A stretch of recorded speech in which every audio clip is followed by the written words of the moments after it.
You can't transform yourself. You can't make yourself sane. You can't make yourself loving. You can't make yourself unselfish. And yet it's absolutely necessary that we be that way.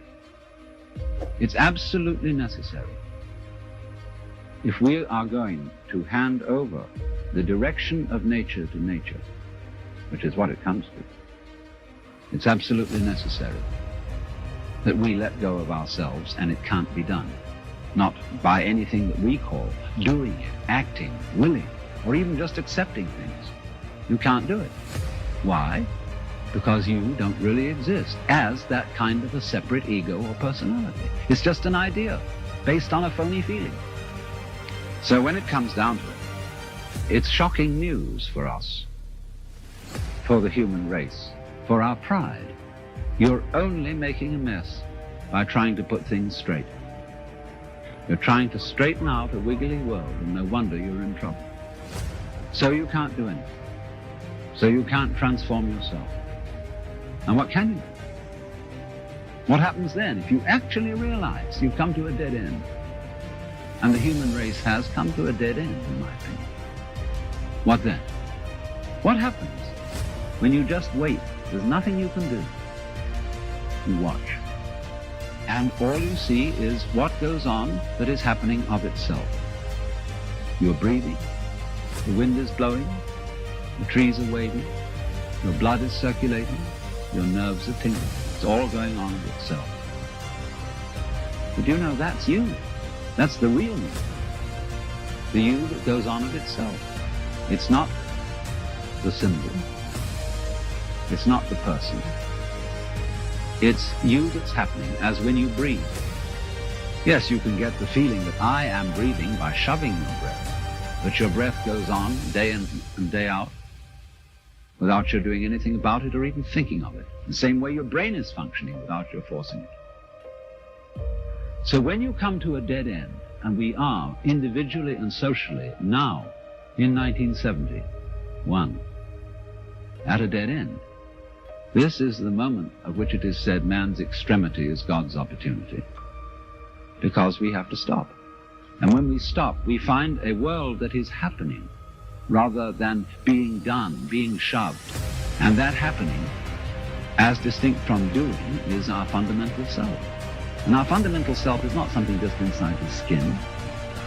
It's everything around us with which we connect. When you look out of your eyes at nature happening out there, you're looking at you. I'm not going to say what we should do from then on, but simply that before we think of doing it in this critical situation, we realize the completely illusory nature of the beings that we think we are, and get back again to the beings that we really are, which includes all this outside world, no longer left outside. Nobody seems to want to be in charge of themselves because they feel they can't do it. Because trying to improve yourself is like trying to lift yourself up into the air by tugging at your own bootstraps. And it can't be done.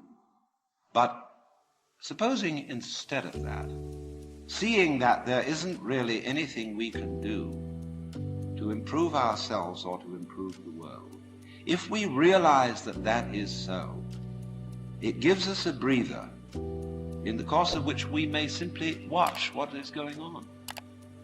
Watch what happens. Nobody ever does this, you know. Therefore, it sounds terribly simple. It sounds so simple that it almost looks as if it isn't worth doing. Have you ever just watched? Watch what's happening and watch what you are doing by way of reaction to it. Just watch it happen. And don't be in a hurry to think you know what it is.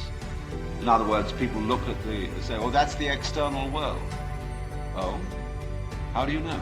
This real world is not spiritual. It is not material. The real world is simply, so could we look at things in that way? Without, as it were, fixing labels and names and gradations and judgments on everything. But watch what happens.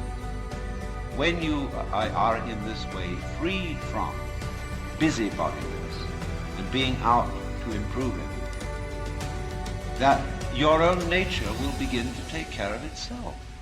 Because you're not getting in the way of yourself all the time. You will begin to find out that the great things that you do are really happenings. No great genius can explain how he does it.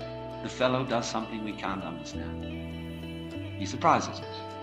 But you see, just in the same way, we cannot understand our own brains. Neurology knows relatively little about the brain, which is only to say that the brain is a lot smarter than neurology. And all growth, you see, is fundamentally something that happens. But for it to happen, two things are important. And the first is, as I said, you must have the technical ability to express what happens. And secondly, you must get out of your own way. But right at the bottom of the whole problem is, how am I to get out of my own way? And if I showed you a system, let's all practice getting out of our own way. When you see, in other words, that doing something about your situation is not going to help you. When you see equally that trying not to do anything about it is not going to help you. Where are you? Where do you stand? You do not know where your decisions come. They pop up like hiccups. And when you make a decision, people have a great deal of anxiety about making decisions. We're always worrying, did I think this over long enough? Did I take enough data into consideration? And if you think it through, you find you never could take enough data into consideration. The data for a decision in any given situation is infinite. Doing as you will isn't a new kind of behavior that you suddenly put on and say, from now on I'm going to go around doing as I will. You have to realize first that that's what you've always been doing. So then, you get in the state of liberated or mystical consciousness. You very often feel that a hill is lifting you up as you walk up it. The ground seems to heave beneath your feet, and up you go. And you get this strange feeling of lightness, of effortlessness, walking on air, never a care, you know. This wonderful sense that there are no obstructions anywhere. There's nothing, as it were, banging you and making you do that. It all flows together. And that's a very common sense. You are actually, in that state of consciousness, you are perceiving the goings-on, the Tao, the force of nature, in the way it's happening. But in the ordinary way, you've been conditioned to resist it, to fight it, and to use those sensations of resistance to create a sensory basis for what you describe as the ego. To take the risk of doing what we want, which will work, to the extent that we realize that what I want, basically, what I really want is what you want. And I don't know what you want. Surprised me.